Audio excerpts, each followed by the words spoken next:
All right, so welcome to our fourth video in the series. This one for similar figures.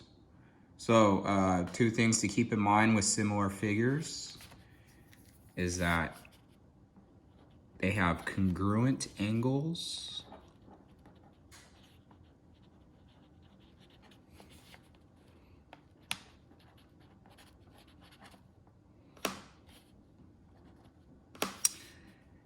and then they have proportional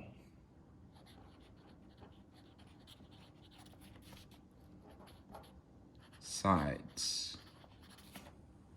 Okay, so they have proportional sides, meaning there is a common scale factor. So there's a number that you can multiply the sides of one figure to get the sides of the other figure.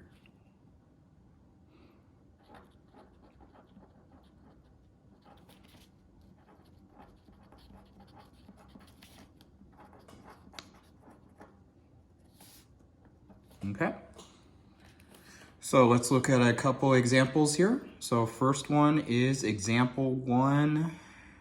The two shapes at right are similar. Okay, so that's given.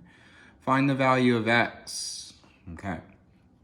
So x is actually this side here at the bottom. Got cut off.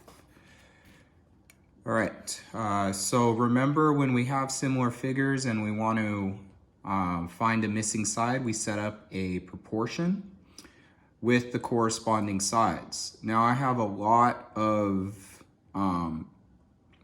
options here, but I will choose this side that's equal to 4 is the corresponding side to this side, 10.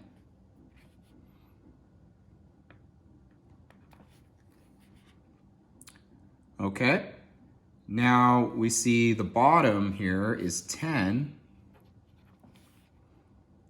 and that is the corresponding side to x. So we cross multiply, and we get 4x equals 10 times 10, gives us 100. Divide by 4. And x is going to equal 25. All right, let's look at example 2.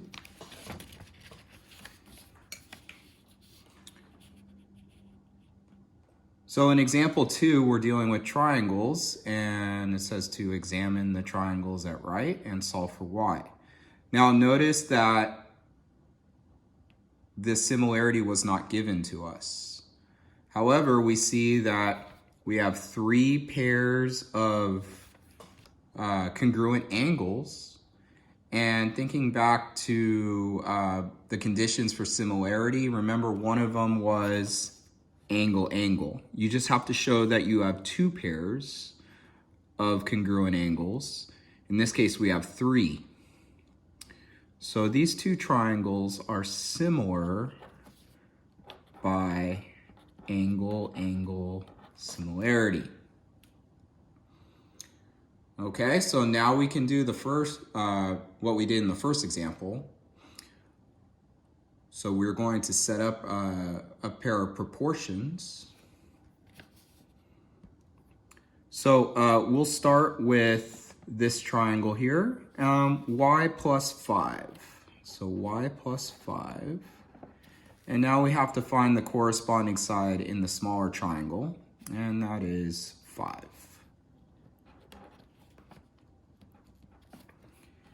And then we have 14 in the larger triangle, and the corresponding side is 4.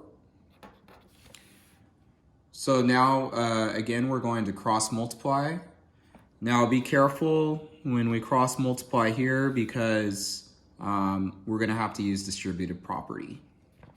So it's going to be 4 times y plus 5 equals 14 times 5, which will give me 70.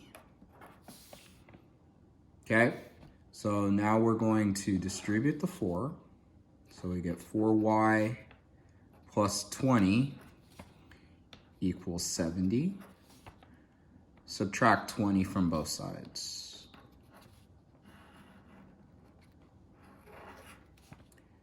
And we get 4y is equal to 50. Divide by 4. And for our answer for y, we're going to get 12.5. All right, so thank you for watching a pair of examples and a short explanation of similar figures. See you next time.